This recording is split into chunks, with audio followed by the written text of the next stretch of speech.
بسم اللہ الرحمن الرحیم.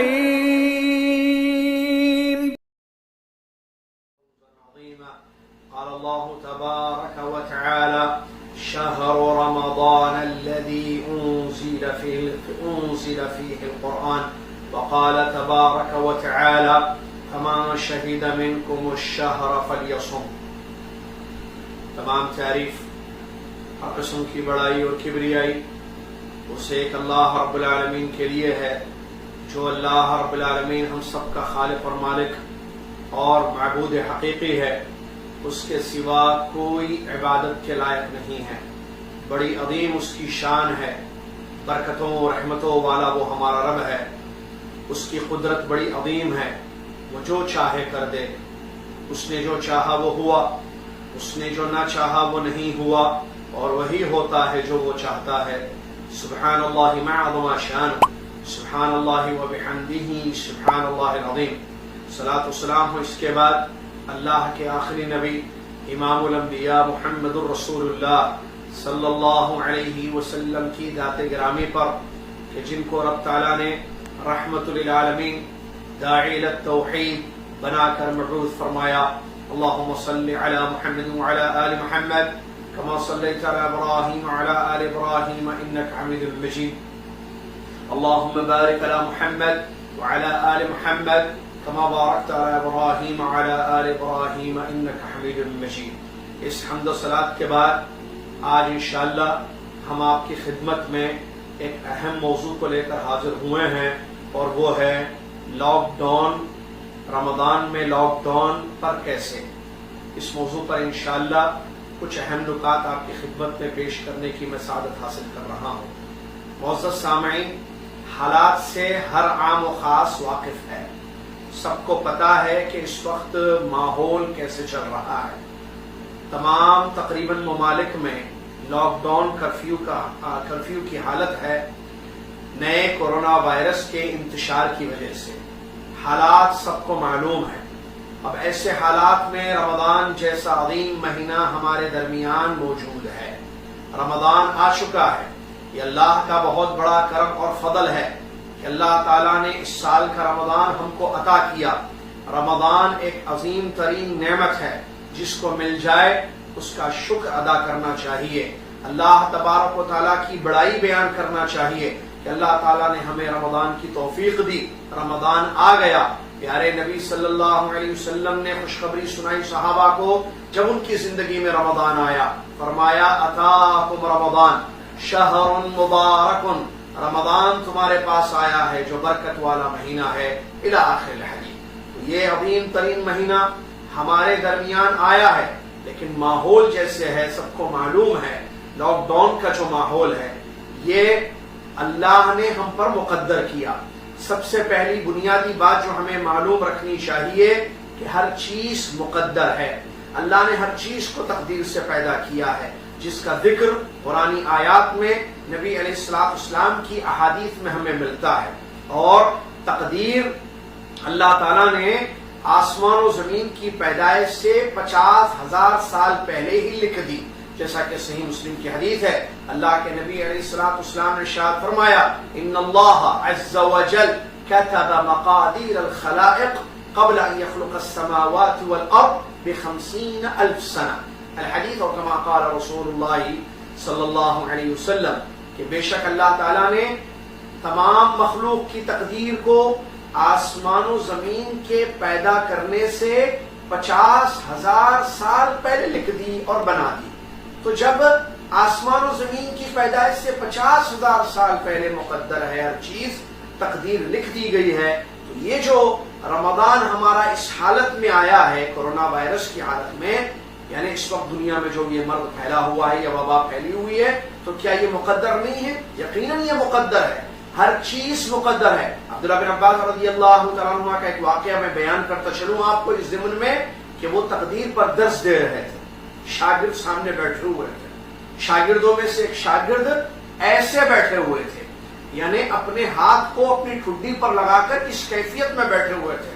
عبداللہ بن عباس رضی اللہ تعالیٰ عنہما نے تقدیر کے درس دیتے ہوئے بیان کیا کہ تم جو اپنے ہاتھ کو ایسے اپنے گال کے نیچے رکھ کر بیٹھے ہوئے ہو تو یہ بھی مقدر ہے، یعنی یہ بھی حرکت تمہاری لکھی ہوئی ہے. ہر چیز مقدر ہے، جو خیر ہو رہا ہے، جو شر ہو رہا ہے، دنیا میں جو کچھ ہو رہا ہے، ایوری تھنگ، ہر چیز مقدر ہے. تو کورونا بھی مقدر ہے. اور قرآن کی آیت میں یہ بات بتائی گئی کہ تقدیر کے خیر و شر پر ایمان لاتے ہیں ایمان والے. اور حدیث جبریل جو صحیح مسلم کی مشہور حدیث ہے، اس میں بھی اللہ کے نبی صلی اللہ علیہ وسلم نے جب آپ سے جبریل علیہ السلام نے پوچھا تھا ایمان کیا ہے مجھے بتائیے، تو نبی علیہ السلام نے بیان فرمایا کہ تم اللہ پر، اس کے فرشتوں پر، اس کی کتابوں پر، اس کے رسولوں پر اور آخرت پر اور تقدیر کے خیر و شر پر ایمان لانا. حدیث کے الفاظ ہیں وَبِالْقَدَرِ خَيْرِهِ وَشَرِّهِ، تقدیر کے خیر و شر، تقدیر میں جو بھلا ہے، جو برا ہے، جو خیر ہے، جو شر ہے، جو سب لکھا ہوا ہے، اس پر ایمان لاؤ. لہذا ہمارا ایمان ہے. اور یہ جو حالت ابھی ہماری دنیا میں ہوئی ہے یہ بھی مقدر ہے، اس میں کوئی شک نہیں ہے. اور اسی طریقے سے مستدرک حاکم کی ایک صحیح حدیث ہے، علامہ البانی رحمۃ اللہ علیہ نے اس کو صحیح قرار دیا ہے. اس حدیث میں اللہ کے نبی علیہ السلام نے بیان فرمایا وَعَلَمْ أَنَّمَا أَصَابَكَ لَمْ يَكُنْ لِيُخْطِئَكَ وَمَا أَخْطَأَكَ لَمْ يَكُنْ لِيُصِيبَكَ. اس بات کو تم اچھی طریقے سے جان لو، جو چیز حاصل ہوئی ہے، جو چیز ہوئی ہے وہ تم سے چوک کر جانے والی نہیں تھی، اور جو چیز نہیں ہوئی ہے وہ ہونے والی بھی نہیں تھی. اب غور کیجئے اس حدیث پر بھی. نبی علیہ السلام نے جو بیان کیا، جو کچھ ہوا ہے یہ چوک کر جانے والا نہیں تھا. جو چیز ہمیں حاصل ہوئی ہے یہ ہم سے چھوٹ کر جانے والی نہیں تھی، اور جو چیز نہیں ملی، نہیں حاصل ہوئی ہے وہ ہمیں ملنے والی بھی نہیں تھی. تو مطلب مقدر ہے یہ چیز. تو سب سے پہلے یہ اہم نقطے کو ہم سمجھ لیں اس موضوع کے متعلق کہ کورونا مقدر ہے. جو مقدر ہے وہ ہوا ہے. اب کب تک یہ رہے گا یہ اللہ تعالیٰ کے علم ازلی میں ہے. اللہ غیب کو جاننے والا ہے. ہماری دعائیں ہوں گی، ہم کوشش کریں گے، اسباب کو اپنائیں گے تاکہ یہ مرض، یہ وبا، یہ پریشانی جتنی جلد ہو ختم ہو جائے. اور اللہ دعاؤں کو سننے والا، اللہ رحمان و رحیم ہے، اور رحمان و رحیم سے رحمت ہی کی امید کی جاتی ہے. ہمیں امید ہے ہمارے رحمان سے، ہمارے رحیم سے، ہمارے اللہ عز و جل سے کہ وہ اپنی رحمتوں کا نزول ہم پر فرمائے گا اور اس وبا سے ہم سب کو جلد از جلد نجات دے گا. اس کے بعد یہ معلوم ہونا چاہیے حالات کیسے بھی ہوں، زندگی میں اتار چڑھاؤ آتا ہے. آدمی جو ہے کبھی بیمار ہوتا ہے تو کبھی صحت میں رہتا ہے، صحت کی حالت میں ہوتا ہے، کبھی خوش ہوتا ہے تو کبھی ناخوش رہتا ہے، کبھی اچھی حالت میں ہوتا ہے تو کبھی خستہ حالت یا بری حالت میں ہوتا ہے. یہ نشیب و فراز زندگی کے ہوتے رہتے ہیں، لیکن ہر حال میں زندگی میں ہم سے عبادت مطلوب ہے. اس ایسی بھی حالت زندگی میں کیوں نہ ہو، ہم سب سے یہ مطلوب ہے، ہمیں اس کا حکم دیا گیا ہے کہ ہم اللہ تعالیٰ کی عبادت کریں، اس لیے کہ عبادت زندگی کا مقصد ہے. سورہ ذاریات کی مشہور آیت اللہ تبارک و تعالیٰ نے بیان فرمایا وَمَا خَلَقْتُ الْجِنَّ وَالْإِنسَ إِلَّا لِيَعْبُدُونَ. انس و جن کو میں نے اس لیے پیدا کیا ہے، میں نے جنوں کو اور انسانوں کو اس لیے پیدا کیا ہے کہ وہ میری عبادت کریں. ہماری زندگی کا مقصد عبادت ہے. رمضان کے روزے عبادت ہیں، نمازیں عبادت ہیں، صدقہ خیرات زکوٰۃ عبادت ہے. ہم ہر حال میں عبادت کریں گے. صحت ہو تب بھی عبادت کریں گے، بیمار ہو تب بھی عبادت کریں گے، مسجدیں بند ہو تب بھی عبادت کریں گے، مسجدیں کھلی ہوئی ہیں مسجد جا کر عبادت کریں گے، گھر میں بیٹھیں گے عبادت کریں گے، باہر عبادت کریں گے، خوشی ہو عبادت کریں گے، غم ہو عبادت کریں گے. عبادت کبھی معاف نہیں ہوتی ہے. ہر حال میں مومن اللہ کا بندہ عبادت کرتا ہے. ایسے نہیں کہ لاک ڈاؤن ہو گیا تو عبادتیں ترک کر دے، ایک حالت میں عبادت کرے ایک حالت میں عبادت نہیں کرے. مسجد کھلی ہے تو وہ جا کر عبادت کرے، مسجد بند تو گھر میں بیٹھ کر عبادتوں کو ترک کر دے. آپ کو معلوم ہونا چاہیے مومن کا یہ شیوا نہیں ہوتا ہے. مومن ہر حال میں اللہ کی عبادت کرتا ہے اور کرتا رہتا ہے یہاں تک کہ موت نہ آ جائے. اور یہ سب کو معلوم ہے کہ عبادت ہم پر فرض ہے. اب جیسے رمضان کے روزے یا دیگر عبادتیں ہم ہر حال میں کریں گے. اس کا یہ مطلب لاک ڈاؤن کا یہ مطلب نہیں ہے کہ عبادتوں کو لاک کر دیا گیا ہے، بند کر دیا گیا ہے. نہیں، عبادت بالکل بند نہیں ہے. عبادت کے لیے کوئی موسم نہیں ہے. آپ کو معلوم ہونا چاہیے سلف صالحین سے رحمہم اللہ ایک سوال کیا گیا، اور وہ سوال یہ ہے کہ کچھ لوگ رمضان میں اللہ کی عبادت کرتے ہیں، یعنی اس مہینے اس کے بعد عبادتوں کو چھوڑ دیتے ہیں. ان کے بارے میں آپ کیا کہتے ہیں؟ انہوں نے فرمایا بئس القوم لا يعرفون اللہ الا فی رمضان. بہت برے یہ لوگ ہیں، یہ لوگ اللہ کو صرف رمضان میں پہچانتے ہیں، اللہ کو صرف رمضان میں پہچانتے ہیں، جبکہ اللہ صرف رمضان کا رب نہیں ہے. اللہ شوال کا، اللہ ذی القعدہ کا، سال کے 12 مہینوں کا اللہ رب العالمین رب ہے. تو جس اللہ کی عبادت رمضان میں کی جائے گی اس اللہ کی عبادت شوال میں بھی کی جائے گی. تو سلف صالحین نے یہ بیان کیا کہ بڑے برے لوگ ہیں، یہ اللہ کو صرف رمضان میں پہچانتے ہیں. اگر کوئی آج یہ سمجھتا ہے کہ مسجدیں بند ہیں، لاک ڈاؤن کا عالم ہے، تو میں کیسے تراویح پڑھوں، میں کیوں پڑھوں تراویح، میں کیوں عبادت کروں، ایسے لوگوں کے بارے میں ہم یہ کہیں گے بئس القوم لا يعرفون اللہ الا فی المساجد. یہ بہت برے لوگ ہیں جو اللہ کو صرف مسجدوں میں پہچانتے ہیں. بڑے برے لوگ ہیں جو اللہ کو صرف مسجدوں میں پہچانتے ہیں، جبکہ اللہ کی عبادت مسجد کے علاوہ بھی کی جاتی ہے. مسجدیں بند ہیں اس کا مطلب عبادتیں ختم نہیں. تو اس نقطے کو ذہن میں رکھیے، ہر حال میں اللہ تبارک و تعالیٰ کی عبادت کی جائے گی. اور اگر غور کریں لاک ڈاؤن کے اس ماحول میں، مجھے رمضان آ گیا ہے، اپنی نعمتوں کو لے کر، اپنی برکتوں کو لے کر، رحمتوں کو لے کر، اللہ اکبر، تو صرف مسجد میں جماعت کے ساتھ نماز بند ہے. اور کوئی چیز بند ہے مجھے بتائیے آپ؟ مسجد میں نماز جماعت کے ساتھ نماز نہیں ہو رہی ہے، یعنی جمعہ نہیں، جماعت کے ساتھ فرض سنت جو کہ تراویح ہے یہ نہیں ہو رہی ہے. باقی کون سی چیز بند ہے؟ ساری چیزیں تو کھلی ہوئی ہیں. اللہ کا کیا کرم نہیں ہے، اللہ کا کیا فضل نہیں ہے. میں ایک حدیث آپ کے سامنے پیش کروں جو ترمذی کی صحیح روایت ہے، تاکہ ہمیں اندازہ ہو کہ ہم گھر میں بیٹھے ہوئے ہیں تو اللہ تبارک و تعالیٰ نے کیسی نعمت سے ہمیں نوازا ہے. کیا فرمایا ہمارے نبی صلی اللہ علیہ وسلم نے گھر میں بیٹھے لوگوں کے بارے میں؟ بات سنیے. نبی علیہ الصلوۃ والسلام فرماتے ہیں، بڑی پیاری حدیث ہے اور ہر حدیث پیاری ہے، من اصبح آمنا عافا فی جسدہ عنده قوت یوم فکأنما حیزت له الدنیا بحذافیرها. الحدیث کما قال رسول اللہ صلی اللہ علیہ وسلم. پیارے نبی صلی اللہ علیہ وسلم فرماتے ہیں، غور کیجیے کیا فرمایا نبی صلی اللہ علیہ وسلم اس حدیث میں. 4 باتیں بیان فرمائی نبی صلی اللہ علیہ وسلم اس حدیث میں. من اصبح منکم آمنا فی سربہ، یا من اصبح فی سربہ آمنا، جیسے کہ روایتیں مختلف آئی ہیں، جو تم میں سے اپنے گھر میں صبح اٹھے امن و امان کی حالت میں. نمبر 2 معافا فی جسدہ، جسم میں عافیت ہے، کوئی مرض نہیں ہے، کوئی بیماری نہیں ہے. نمبر 3 عنده قوت یومہ، ایک دن کا کھانا اس کے پاس موجود ہے. چوتھی بات نبی صلی اللہ علیہ وسلم نے فرمایا کہ انما حیزت له الدنیا بحذافیرها، گویا کہ ساری دنیا کی نعمتیں جمع کر کے اس کے پاس رکھ دی گئی ہیں. ترمذی کی حدیث پر غور کیجیے. لاک ڈاؤن ہے، ہم گھر میں بیٹھے ہوئے ہیں، صبح اٹھتے ہیں، یہ چیزیں 3 چیزیں غور کریں کیا ہمارے پاس ہے. نمبر 1 امن، پیس، شانتی. ہم شانتی سے ہیں، ہم امن سے ہیں، ہم پیس کی حالت میں ہیں گھر میں. جی ہاں الحمدللہ. نمبر 2 معافا فی جسدہ، کیا ہمارا جسم عافیت سے ہے، یعنی الحمدللہ کوئی بیماری نہیں ہوئی. صبح اٹھنے کے بعد آنکھیں بھی کام کر رہی ہیں، کان بھی کام کر رہے ہیں، دل بھی حرکت کر رہا ہے، زبان سے بھی باتیں ہو رہی ہیں، یعنی عافیت سے ہے، مرض نہیں ہے، بیماری نہیں ہوئی ہے ہمیں سوتے سوتے کوئی چیز. نمبر 3 عنده قوت یومی، ایک دن کا کھانا، جس کی تفسیر میں علماء کہتے ہیں 2 وقت کا کھانا اس کے پاس موجود ہو. صبح کھانے کے لیے کچھ ہے، شام کو کھانے کے لیے کچھ ہے. 3 چیزوں پر غور کرے اٹھنے کے بعد صبح گھر میں انسان. حدیث شریف میں نبی علیہ الصلوۃ والسلام نے فرمایا اگر تم امن سے ہو، شانتی سے، پیس. نمبر 2 تمہارے جسم میں صحت ہے، صحت و عافیت سے ہو. نمبر 3 ایک دن کا کھانا موجود ہے. کیا فرمایا ہمارے نبی صلی اللہ علیہ وسلم نے کہ انما حیزت له الدنیا بحذافیرها، ساری دنیا کی نعمتیں جمع کر کے تمہارے قدموں میں لا دی گئی ہیں، یہ ساری دنیا کی نعمتیں تمہیں دے دی گئی ہیں. سبحان اللہ. پھر کیوں ناشکری کریں، کیوں پریشان حال ہو؟ ایک آزمائش ہے، اپنی جگہ ہے، جو انشاءاللہ اللہ تعالیٰ دور کرے گا.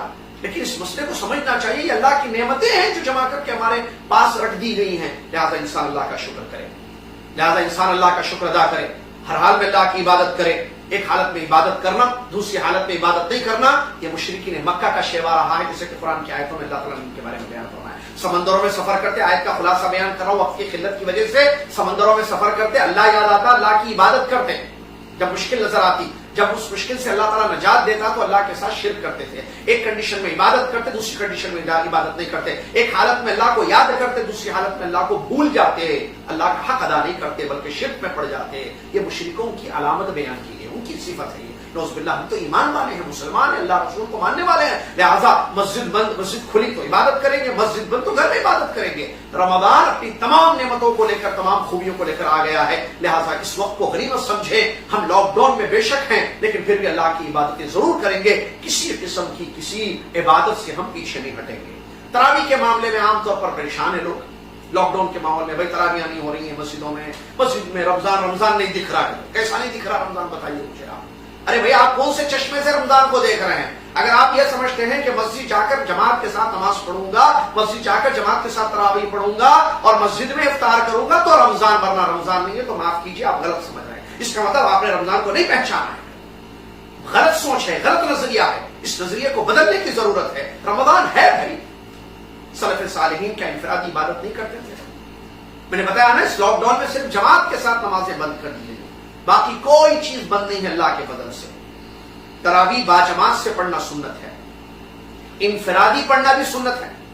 حضرت عمر ابن خطاب رضی اللہ تعالیٰ عنہ نے جب ابی بن کعب رضی اللہ عنہ, تمیم داری رضی اللہ عنہ کو حکم دیا تھا نا 11 رکعت جا کر امامت کرو, نماز پڑھو, تو اس وقت کا ایک قول حضرت عمر ابن خطاب رضی اللہ عنہ کا ہے.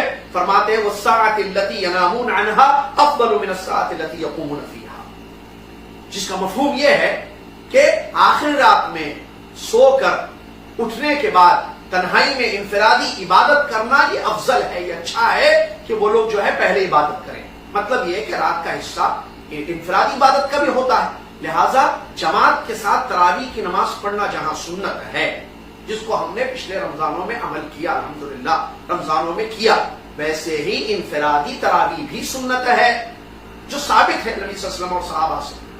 لہٰذا اس سال رمضان میں ہمیں موقع مل رہا ہے انفرادی عبادت کا, اس سنت کو زندہ کرنے کا. کیا یہ اللہ کا کرم نہیں ہے ہم پر؟ کیا اللہ تعالیٰ کا فضل نہیں ہے؟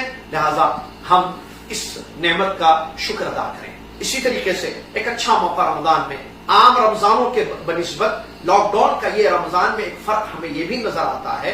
ایک فرق تو میں نے بھی بتایا کہ انفرادی عبادت کا اچھا موقع ہمیں مل رہا ہے. بہت اچھے آپ لگے رہیے اللہ تعالیٰ کے ساتھ, لو لگائیے, تعلق قائم کیجیے, خوب اللہ تعالیٰ کی انفرادی عبادت کیجیے. اسی طریقے سے ایک اچھا موقع اس رمضان میں جو ہمیں نظر آ رہا ہے وہ ہے محاسبہ نفس, اپنے نفس کا محاسبہ کرنا. اسپیشلی قرآن کے ساتھ ہمارا کیا تعلق ہے؟ آپ کو معلوم ہے گھروں میں تراویح پڑھی جا رہی ہے, بیٹے کو, بچے کو ابا سے زیادہ قرآن یاد ہے, بڑے بھائی کو یاد کم ہے, چھوٹے بھائی کو یاد زیادہ ہے, بیوی کو زیادہ یاد ہے, شوہر کو زیادہ یاد نہیں ہے, لیکن بیوی امامت نہیں کر سکتی ہے تو بیوی الگ پڑھ رہی ہے, شوہر الگ پڑھ رہا ہے. جماعت کے ساتھ تراویح گھر میں تو پڑھ سکتے ہیں, مسجد کی گھروں کی چھتوں پہ نہیں کہہ رہے ہیں پورے بلڈنگ والوں کو جمع کر کے, ہم یہ صحیح نہیں ہے. آپ تنہا, آپ یا تو انفرادی طور پر عبادت کیجیے تراویح سنت, یا جماعت کے ساتھ تراویح پڑھیے. تو جماعت کے ساتھ جب تراویح پڑھی جا رہی ہے گھر میں, گھر کے افراد, تو وہ آگے بڑھ رہے ہیں جن کو قرآن زیادہ یاد ہے, حالانکہ وہ عمر میں چھوٹے ہیں, رشتے میں چھوٹے ہیں, ابا نہیں ہے, بیٹا نماز پڑھا رہا ہے, ابا پیچھے نماز پڑھ رہا ہے. تو ابا ذرا اپنے نفس کا محاسبہ کرے, قرآن سے کیسے اس کا تعلق ہے, کہاں ہے وہ صورتیں جن کو یاد کرنی چاہیے تھی, کتنا قرآن ہمیں یاد ہونا چاہیے. تو یہ مہینہ قرآن کا مہینہ ہے, گھروں میں بیٹھے ہیں لاک ڈاؤن میں, رمضان آ گیا ہے, تو اپنے نفس کا محاسبہ کیجیے کہ قرآن کا حق کیا ہم نے ادا کیا ہے. بچپن میں مولانا نے, قاری صاحب نے یا استادی ماں نے جو چھوٹی چھوٹی صورتیں یاد دلائی ہیں, بس وہی سال بھر گھوم رہی ہیں, انہی صورتوں کو ہم پڑھ رہے ہیں. کبھی اتنی توفیق نہیں ہوئی کہ کچھ آگے بڑھیں. زندگی کے, میرے پوائنٹ کو یاد رکھنا, زندگی کے ہر شعبے میں ہم نے ترقی کی. پہلے سائیکل تھی, اب گاڑی کے مالک ہو چکے ہیں. پہلے کرائے کا مکان تھا, اب ذاتی مکان ہے. پہلے جیب میں 1 روپیہ, 1 ڈالر, 1 ریال ہوتا تھا, آج ہزاروں روپیوں کے ہم مالک ہیں. ہر چیز میں, ہر شعبے میں زندگی کی ترقی ہو گئی, ہم ہر چیز میں آگے بڑھ گئے. پہلے نالج کم تھی, جنرل نالج, آج پوری دنیا کی جنرل نالج ہمارے پاس ہے. لیکن قرآن وہی جو بچپن میں تھا آج بھی وہی ہے. یہ کیسے اللہ کے خلاف کے ساتھ ہمارا تعلق ہے؟ اس سلسلے میں ایک نفس کا محاسبہ کرنا بہت ضروری ہے. اسی طریقے سے صدقہ خیرات کے لیے بھی یہ مہینہ بہت اچھا مہینہ ہے. عام رمضانوں میں, پچھلے سال رمضان میں بھی ہم نے صدقہ خیرات کیا تھا, اب لوگوں کو زیادہ ضرورت ہے, اب اس صدقے کی زیادہ ضرورت ہے. اس نیکی کو آپ زیادہ انجام دے سکتے ہیں اور اس خیر کو آپ بہت عام کر سکتے ہیں. اور اس کی 2 وجوہات میں آپ کے سامنے بتاؤں لاک ڈاؤن کے اس ماحول میں. نمبر 1 کہ روزانہ جو مزدوری کر کے کھانے پینے والے لوگ ہیں ان کا کام بند ہو گیا ہے, لہٰذا ان کا حق زیادہ بنتا ہے، لہٰذا ہم ان کی فکر کریں. تو اس سال ہمیں اس پر عمل کرنے کا ایک اچھا موقع مل رہا ہے. اسی طریقے سے ایک دوسری چیز یہ کہ مساجد چونکہ بند ہیں، مسجدوں میں خاص طور سے عربستان میں آپ دیکھیں، سعودی عرب وغیرہ میں مساجد میں لوگ افطار کرتے تھے، ان کو کچھ کھانے کے لیے مل جاتا تھا. اب چونکہ مسجدیں بند ہیں تو ایک اچھا موقع ہے کہ ان غرباء، ان فقراء، ان مساکین کے لیے صدقہ خیرات ہم دیں اور زیادہ سے زیادہ جو ہے ان کی فکر کریں. یہ بھی ایک اچھا موقع ہمیں اس سال رمضان میں مل رہا ہے. اسی طریقے سے توبہ استغفار کا ایک بہت زیادہ موقع ہمیں اس سال رمضان میں مل گیا ہے. کیوں؟ کیونکہ ایک وبا آ چکی ہے، ایک وائرس کا شکار دنیا ہے جس کی وجہ سے جو ہے لاک ڈاؤن پڑا ہوا ہے. لہٰذا ہم زیادہ توبہ کریں، زیادہ استغفار کریں تاکہ یہ وبا ختم ہو جائے. یہ آزمائش اللہ تعالیٰ کی جانب سے ہماری زندگیوں میں، اس آزمائش میں پورا اترنا، اپنے ایمان کو باقی رکھنا، اللہ پر جو توکل ہے، اللہ کے بارے میں جو ہمارا یقین ہے، حسن ظن ہے، اس کو باقی رکھنے کی ضرورت ہے. اور گناہوں سے توبہ استغفار، اپنے نفس کا محاسبہ کرتے ہوئے دیکھیں ہماری غلطیوں کی وجہ سے بیماریاں آتی ہیں، ہماری غلطیوں کی وجہ سے اللہ کا عذاب نازل ہوتا ہے. لہٰذا غلطیوں سے توبہ کریں، اللہ کی طرف رجوع ہو جائیں. کوئی چیز لے کر اللہ کے پاس نہیں جائیں گے سوائے اپنے اعمال کے. لہذا اپنے اعمال کو اچھے کریں، اپنے اعمال کو نیک کریں، برے اعمال سے بچیں. جو گناہ ہو چکے ہیں ان سے توبہ کریں، استغفار کریں. ایک اچھا موقع اس سال کے لاک ڈاؤن کے رمضان میں ہمیں مل رہا ہے کہ زیادہ سے زیادہ اللہ تعالیٰ سے ہم معافی مانگیں، استغفار کریں اور توبہ کریں تاکہ اللہ ہمارے گناہوں پر رحم کرے اور اللہ تعالیٰ ہمارے گناہوں کو بخش دے، معاف کر دے. اور یہ جو وبا جس میں پریشان ہیں ہم سب، یہ وبا ختم ہو جائے اور دور ہو جائے. ایک آخری بات بتا کر میں اپنی بات کو ختم کر دوں. اس سال رمضان میں لاک ڈاؤن ہوا ہے، ٹھیک ہے، کورونا وائرس کی وجہ سے. کورونا کا ڈر اچھی چیز ہے کیونکہ یہ وبا ہے، ڈرنا چاہیے تاکہ یہ وبا ہمیں نہ حاصل ہو، ہمیں نہ ملے، ہمیں نہ چھو لے، ہم بیمار نہ ہو جائیں اور ہماری زندگی ختم نہ ہو جائے. ڈرنا اچھی چیز ہے، لیکن ایک سوال یہ ہے کہ آخرت کا ڈر ہے یا ختم ہو چکا ہے؟ اللہ کی پکڑ سے ڈرنا، اللہ کے یہاں حساب دینا ہے قیامت کے دن، اس کے بارے میں کتنی ہم فکر مند ہیں؟ یہ قابل غور ہے. ایک سوال جو میں اور آپ اپنے آپ سے کریں. کورونا سے ڈر کر بچنے کی ہر ممکن تدبیر ہم کر رہے ہیں، ماسک لگاتے ہیں، گلاؤز لگاتے ہیں، جمع نہیں ہو رہے ہیں، ویری گڈ، بہت اچھی چیز ہے، صحیح ہے، شرعن عقلاً سب صحیح ہے. سوال یہ ہے کہ قیامت کے دن پکڑے جانے سے بچنے کے لیے کیا تدابیر ہم کر رہے ہیں، کیا عمل کر رہے ہیں؟ اس سال رمضان میں بہت اچھا موقع ہے، وقت ہمیں زیادہ مل گیا ہے چونکہ ہم گھروں میں ہیں، لاک ڈاؤن کا ماحول ہے. اس وقت کو غنیمت سمجھتے ہوئے قیامت کے دن اللہ کی پکڑ سے اپنے آپ کو بچانے، جہنم کی آگ سے اپنے آپ کو بچانے اور قیامت کے دن اللہ تبارک و تعالیٰ کے سامنے جو حاضر ہونا ہے، اپنے نامہ اعمال کا حساب دینا ہے، اس کی فکر میں یہ رمضان گزاریں، باقی دنوں کو بھی گزاریں تاکہ ہم جو ہے اللہ کی پکڑ سے اپنے آپ کو بچا سکیں. اس آیت پر عمل کرنے کی ضرورت ہے جس آیت میں اللہ تعالیٰ نے فرمایا یا ایھا الذین آمنوا اتقوا اللہ ولتنظر نفس ما قدمت لغد واتقوا اللہ ان اللہ خبیر بما تعملون. اے ایمان والو، اللہ سے ڈرو اور ہر نفس یہ دیکھے کہ کل قیامت کے دن کے لیے اس نے کیا کیا ہے، اور اللہ سے ڈرتے رہو. یقیناً اللہ تعالیٰ کو تمہارے تمام اعمال کی خبر ہے. اللہ تعالیٰ مجھے اور آپ کو سمجھنے کی توفیق عطا فرما اور ان باتوں پر عمل کرنے کی اللہ توفیق عطا فرما. اور اللہ سے دعا ہے کہ اللہ تعالیٰ یہ بیماری اور یہ وبا جلد از جلد ہم سے تو یہ تھے ہمارے شیخ یاسر الجابری صاحب کو سمجھنے کی توفیق عطا فرما، ہماری عبادت کو قبول فرما اور زیادہ سے زیادہ عبادتیں کرنے کی ہم سب کو توفیق عطا فرما. آمین. وآخر دعوانا الحمدللہ رب العالمین. والسلام علیکم ورحمۃ اللہ وبرکاتہ. کفارۃ المجلس. سبحانك اللهم وبحمدك أشهد أن لا إله إلا أنت أستغفرك وأتوب إليك.